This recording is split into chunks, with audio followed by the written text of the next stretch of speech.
कशमाला तहसीन खान पेशावर में कस्टम की ऐसी दबंग खातून ऑफिसर हैं जो अब तक कस्टम्स के बड़े बड़े केसेस पकड़ चुकी हैं। कस्टम एक्ट 1969 में गोल्ड बुलियंस जो हैं वो बैंड है। मोस्टली जो चीज़ें कमर्शियल क्वांटिटी में आती हैं जिस पे ड्यूटी एवेड करने की कोशिश की जाती है वो फिर यहाँ पे पकड़ी जाती है।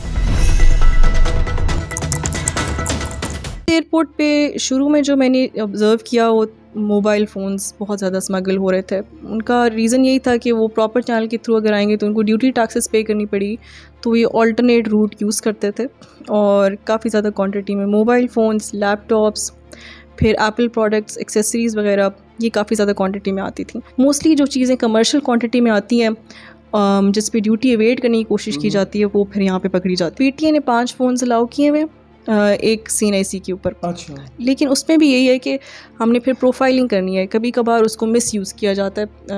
पैसेंजर्स जो हैं 3-4 पैसेंजर्स हैं, हर एक 5-5 नया आईफोन ले आया और वो ड्यूटी टैक्सेस उसकी फिर अवेट करने की अगर कोशिश की जा रही है तो फिर उस पर भी हम फिर कार्रवाई करते हैं। अच्छा, रिसेंटली आपने जो है एक गोल्ड का जो 70 तोले में हमने सुना है कि आपने इतना बड़ा केस किया, इस हवाले से ज़रा हमारे व्यूअर जानना चाहेंगे। गोल्ड के हमने मल्टीपल केसेस किए हैं, 100 तोलास के केसेस, मल्टीपल इस तरह के केसेस किए हैं। ठीक है। गोल्ड बुलियंस जो हैं स्पेसिफ़िकली उसके काफ़ी केसेस किए हैं। कस्टम एक्ट 1969 में गोल्ड बुलियंस जो हैं वो बैंड है, आप नहीं लेके आ सकते। उसका अपना एक जो है SRO है, उसके थ्रू आप लेके आ सकते हैं। बैगेज में आप नहीं लेके आ सकते। तो उसके हमने काफ़ी केसेस किए हैं। कुछ स्पेसिफ़िक इलाके हैं जहाँ पे ज़्यादा गोल्ड की स्मगलिंग ज़्यादा हो रही है, तो हम उसकी प्रोफाइलिंग करके आइडेंटिफाई करते हैं कि प्रॉब्ली इसके पास गोल्ड होगा। फिर हमारे पास स्कैनर्स हैं, हम उसके थ्रू आइडेंटिफाई कर लेते हैं।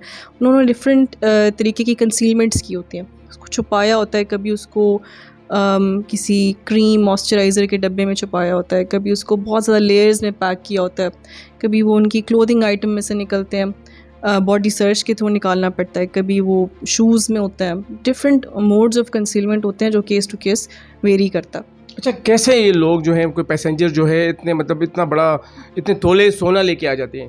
अक्सर इनमें से अपना नहीं होता इनका।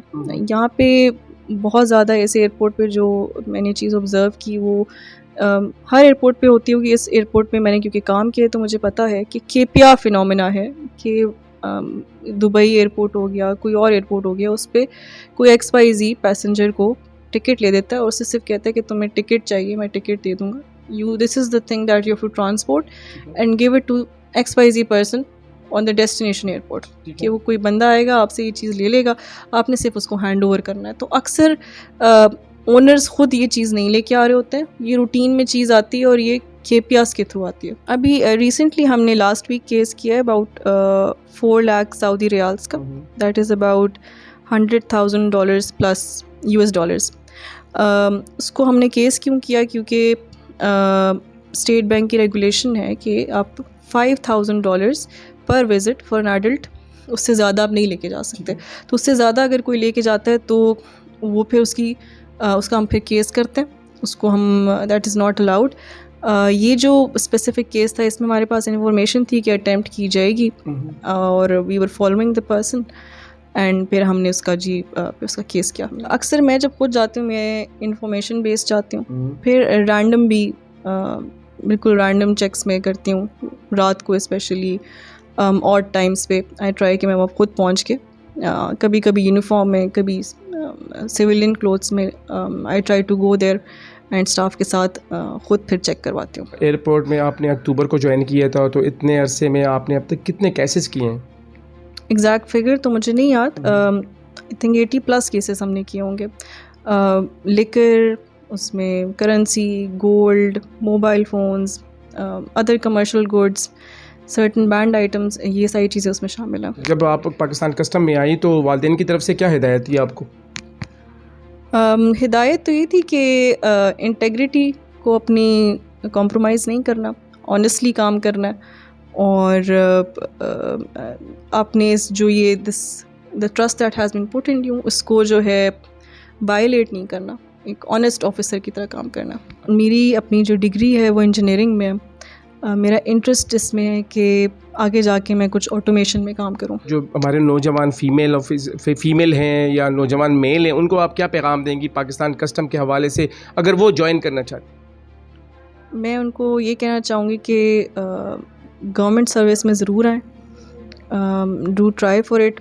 फ़ीमेल्स को स्पेशली कहूँगी कि बहुत अच्छी अपॉर्चुनिटी है आपकी अपनी ग्रोथ के लिए, और वो बहुत अच्छा कंट्रीब्यूट भी कर सकती हैं इस सर्विस में। बहुत ज़्यादा आपको जेंडर इक्वालिटी नज़र आएगी, बहुत ज़्यादा उस तरह की अपॉर्चुनिटीज़ नज़र आएंगी जो शायद पहले सिर्फ फ़ीमेल्स को इतना ज़्यादा अवेलेबल नहीं थी। तो डू जॉइन इट, आपकी अपनी ग्रोथ के लिए भी और कस्टम्स को भी बहुत ज़रूरत है हार्ड वर्किंग और टैलेंटेड लोगों की। हमारे लोगों के जहनों में ये है कि पाकिस्तान कस्टम में जो पैसे कमाते हैं वगैरह, तो क्या क्या देखती हैं आप, उनको क्या कहेंगी आप पाकिस्तान कस्टम के हवाले से? आई थिंक अच्छे और बुरे लोग हर डिपार्टमेंट में होते हैं, and there is no such department जिसमें एक तरह के लोग हों। तो आई थिंक कस्टम्स को उस तरह लेबल करना is not fair, and customs बहुत ज़्यादा कंट्रीब्यूट कर रहा है रेवेन्यू के अंदर, FBR के टारगेट्स के अंदर कस्टम की बहुत बड़ी कंट्रीब्यूशन है, बहुत हार्ड वर्किंग ऑफिसर्स हैं, एंड आई थिंक उस लाइट में कस्टम्स को नहीं देखना चाहिए, क्योंकि जो नए ऑफिसर स्पेशली आ रहे हैं, पुराने भी कुछ बहुत अच्छा काम भी इसमें बहुत ज़्यादा अच्छा काम कर रहे हैं और बहुत हार्ड वर्किंग ऑफिसर्स हैं।